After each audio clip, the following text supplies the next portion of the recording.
My bedroom is on the first floor and the window looks right out into the courtyard. Growing up, my mom had this one strange rule she always hammered into my head. Never, ever look out the window after midnight. I always just laughed it off as one of her old superstitions. It seemed silly, you know? Just a story to scare a kid. But last night changed everything. It was exactly 12:47 a.m. I know the exact time because I glanced at my clock. I was at my desk, trying to finish up some work, when I heard it. A soft, faint tapping sound on the window pane. My first thought was logical, of course. It's probably just a tree branch swaying in the wind or maybe one of the neighborhood cats climbing on the ledge. But then the sound came again. It was different this time. Slow, deliberate, rhythmic. Tap, tap, tap. A shiver went down my spine. I slowly turned my chair to face the window, and my heart just stopped.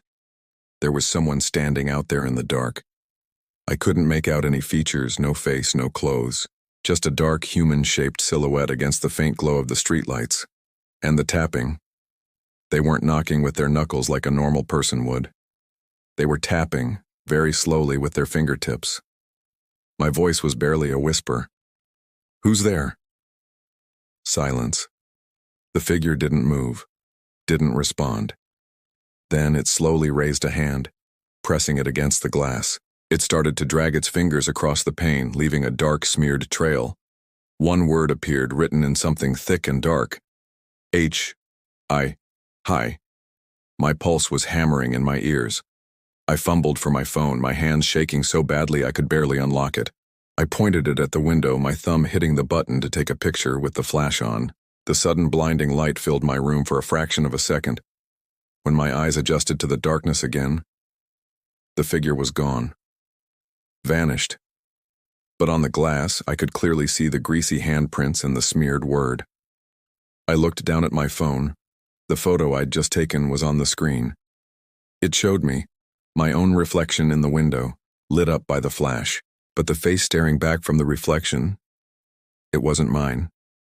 It was someone else's. And it was smiling a wide, unnatural smile from the other side of the glass. I screamed and dropped my phone, scrambling to yank the curtain shut. I swore to myself I would never ever look out that window after midnight again. But every night, like clockwork, at exactly 12:47 a.m., I still hear it. That same slow, rhythmic tapping, and a faint whisper that seems to come from the glass itself. You looked